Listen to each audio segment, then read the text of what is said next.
Hello and welcome to Surveyor Says, the podcast from the National Society of Professional Surveyors. Each week, we bring you fascinating guests that are involved in the profession of surveying. We cover a lot of ground, including Table A Talk with Gary Kent, Point of Order with the NSPS Joint Government Affairs Team, Future Focus, highlighting current and future leaders of the profession, and everything survey-related in between. Thanks for joining us here on the podcast, and hope you enjoyed listening to this episode of Surveyor Says.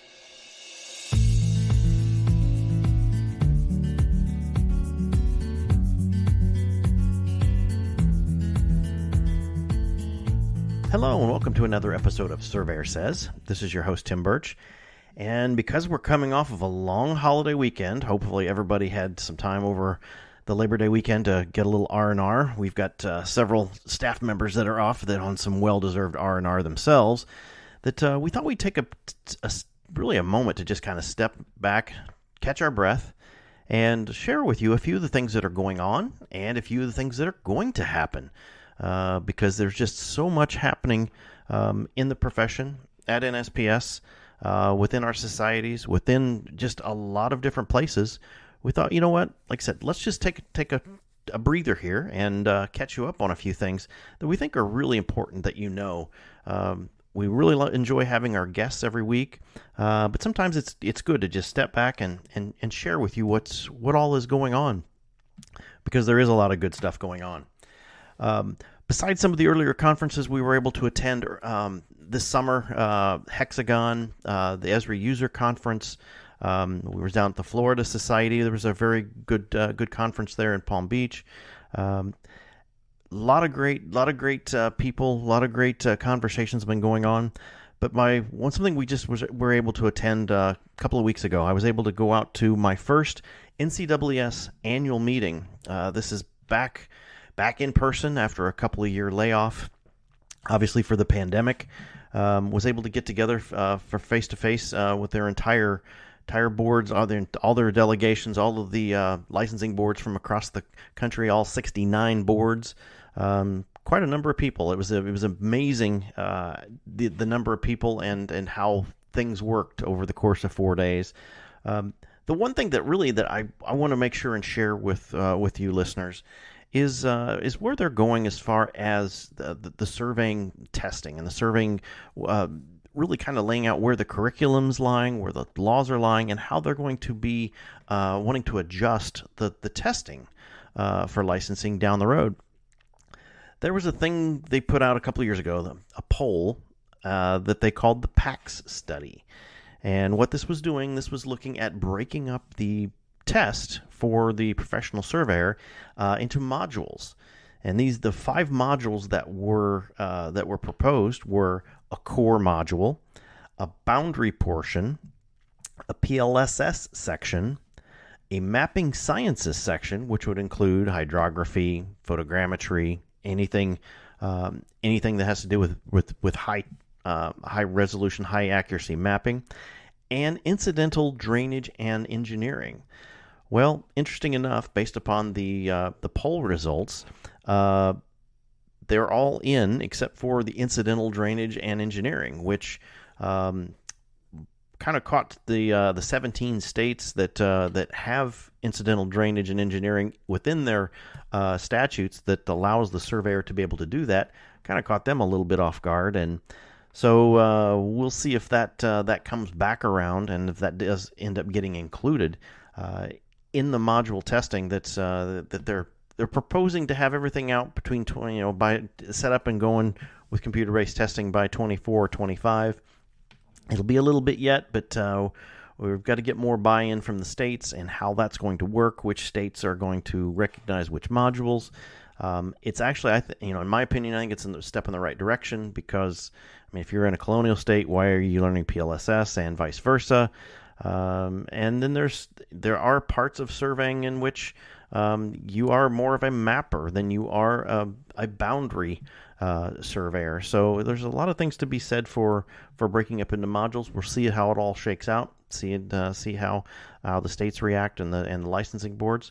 I'm curious to see how it goes. Another interesting thing about that, just to give everybody a heads up, is that they are looking at a fee structure. And depending on how they go with the modules, but even at that, they're looking at the both tests for the engineering and both tests for the surveying, at adjusting some fee schedules. They held the line as much as they can, but like everybody else, everything costs more money. Everything is just more expensive these days. They're looking to increase that slightly. So we'll see where that goes. I think it's probably, based upon the numbers that they were presenting, it's well overdue. But nobody likes to pay anything more, whether it's a gallon of milk, a dozen eggs, or a gallon of gasoline. You really don't want to pay that much more for a licensing test. But bottom line is, in the grand scheme of things, versus what your education, your experience, and what it takes to get to where you're qualified to be able to sit for that test. Whether it's $50, $100, $200 more, I mean, it's not that big a deal. Bottom line is, we've got to have a organization like NCEES around to be able to provide those tests. So we want to make sure that they stay relevant and stay liquid as well. So we'll see how that all shakes out. One big thing that's happening, in addition to all of this, and this is one reason we've been kind of running around a little bit stir crazy lately. The FIG Congress 2022. This thing is back on. We are going to be back in person. This will actually be my first Congress. It's being held in Warsaw, Poland. It's September 10th through the 15th. I'll be leaving here in the next couple of days, getting ready for that. Part of it is also us preparing for promoting and energizing people for the Working Week 2023, which we are hosting at the Signet Bonnet Creek Hilton and Waldorf Astoria in Orlando. That is May 28th through June 1st. That'll be a very, very good event. So we'll be there in Warsaw promoting it. We've actually got a pretty good contingent going over to Warsaw. I'm going to be coming in as the Commission 1 chair. Davey Edwards is a delegate to Commission 2. Ruth Trujillo, while she can't make it, is still a delegate for Commission 3. Dan Roman, NGS, is the chair of Commission 5. Amanda Allred and Brent Jones will be there for Commission 7, and Steve Nystrom is there representing Commission 9. So we've got a pretty strong American contingent that's going to be there, and I think simply because it's been several years since we've been in person, and it's going to be nice to be back live for this, not trying to do any kind of hybrid, do anything virtually. It'll be a nice change of pace.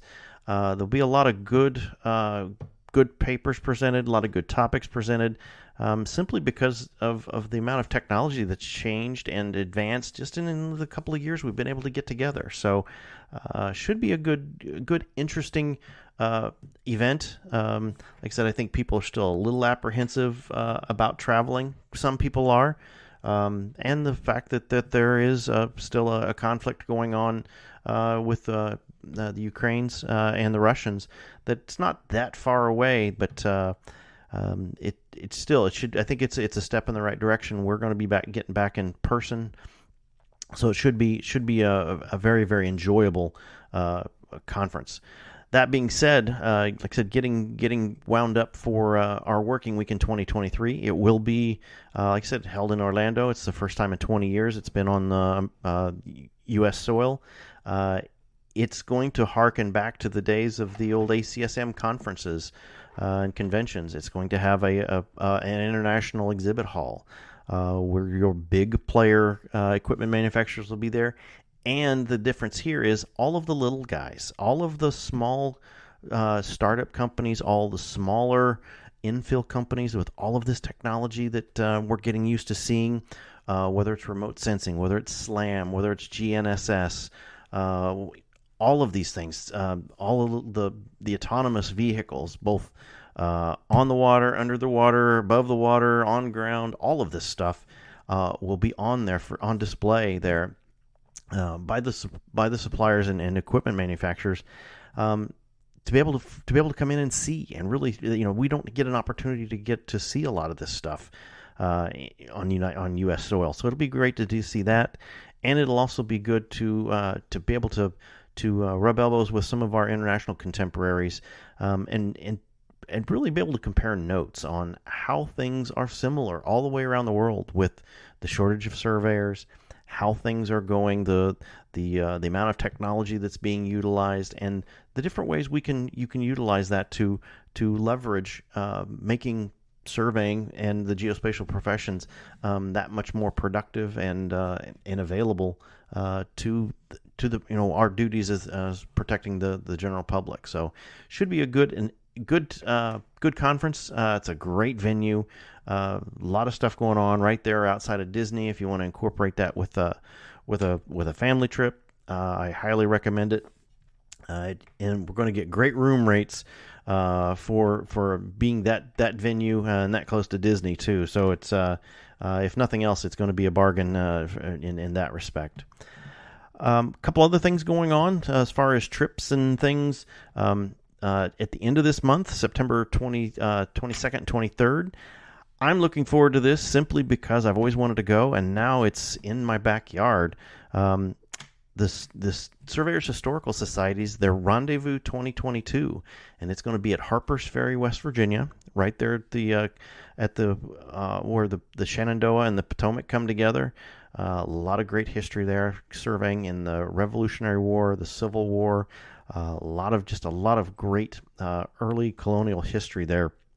A lot of interesting topics being presented, and a lot of walking historical tours as well. So I'm looking forward to it. Should be a great way to once again get back get back in front of people, and being able to do this again with our peers and our contemporaries is going to be a lot of fun. And it's a great location. I'm looking forward to getting to know that much more of the area myself. So should be a good time. Another event I'm looking forward to, simply because I think it's a continuation of what we started last year, our renewed partnership with ERISA and the Surveying GIS Summit that was harkened back to the old days of the Esri User Conference and the GI and the Surveying Summit. We're going to be in Boise for their event called GIS Pro, and participating in several events, several panel discussions and presentations, putting surveyors and GIS professionals on the same stage, talking about the same technology, talking about how things are merging. Big data is something that we both use, and both professions are using this information, albeit different ways, but we're using the same information. It's putting it into like-minded databases, and there's plenty of room at the table for all of us to be able to work at. So I think it's going to be a great conversation all the way around. That we're going to be able to drum up a few good topics and really pursue more and more ways of how GISPs and professional surveyors work together, and how these professions truly do merge in the future. Big data is going to be the way it's going to be. I mean, it just flat out it is. Digital twins and a lot of large data sets, and it's just going to be the wave of the future. And the surveyors that are ahead of it now are going to be the ones that are going to benefit from it. So we got to drag the rest of the crew along. So let's see what we can do there. And last but not least, I wanted to give a little bit of a shout out. NSPS, we are in the process of we are going to be moving our office. We're going to change locales. We've had an opportunity to move to a new space. Due to some coordination with our existing neighbor, and they're wanting our space, and all those ugly details. But bottom line is we're going to be moving, and looking forward to a new space. Albeit I've expanded offices and conference rooms. We've working with Trish and Sarah and Christina to expand on really to make the office more user-friendly, more conference-friendly, more committee-friendly, and we're cutting down on storage space. So that being said, and you can next time you talk to Trish, ask her, because I think she's still mad at me for cutting down her storage space, but we don't have as much room to store all of the equipment and things we have now. We're going to hang on to the swag, but bottom line is we've got way too many books, way too many manuals, things that we're going to try to get rid of. So we worked out a deal with the PLSS Foundation. We've still got a pretty good access of BLM manuals. And these things used to be $75 and $100 a piece, plus shipping, which is anywhere from $15 to $25, depending on where you are in the United States or beyond. We worked out a deal, $49.95. That includes the shipping.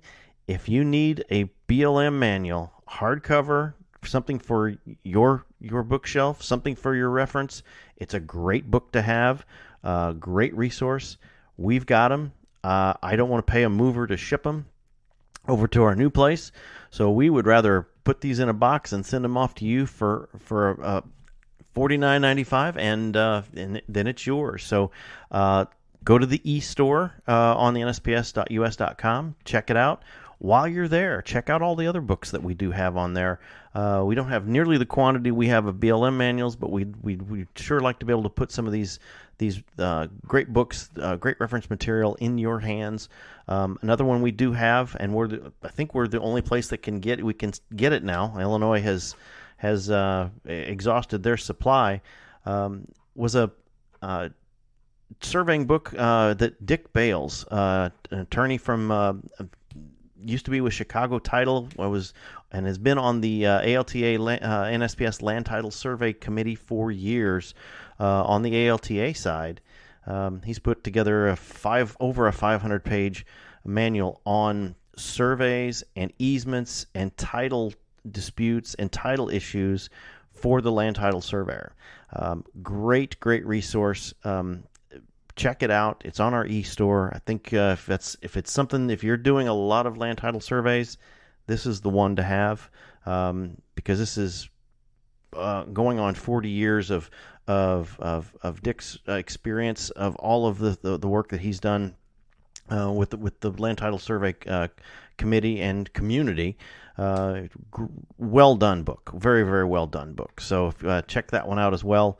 We've got a few copies of those left. Would love to see those on surveyor shelves as much as possible. Well, with that, we'll wrap this up because bottom line is, yes, we got a lot of stuff going on. We're rolling into fall. Can't believe it. We're right around the corner from Thanksgiving, Christmas, and 2023. But we got a lot of conferences coming up. We'll be rolling into the conference season here shortly. We've got our own NSPS fall business meetings in Tulsa, October 12th through the 15th, with a lot of other things coming in right behind that. Looking to do some things with a couple more of our partners out there. Trimble Dimensions is coming up November 7th through the 9th. We'll be out there for that. Really looking forward to a very active fall season. We know it gets busy for a majority of surveyors in the fall, whether it's construction, whether it's surveys that need to be done by the end of the year for closings and such. So all we can say is, I guess to quote Sergeant Esterhaus from the old Hill Street Blues, let's be careful out there. Let's be careful out there. We need to be, and make sure and take care of yourselves. While you're at it, hit the subscribe there on whatever podcast platform you're listening to. We got a lot of great guests coming up. Got a lot of stuff we'll have from FIG, from GIS Pro, a lot of places that we're going. A lot of great series coming up, especially on the business side. So be listening for that. And if you have any questions, please give us you can either give us a call at the office or info@nsps.us.com, and we'll take care of your questions there as well. But in the meantime, be safe, and we'll talk to you soon. Thanks.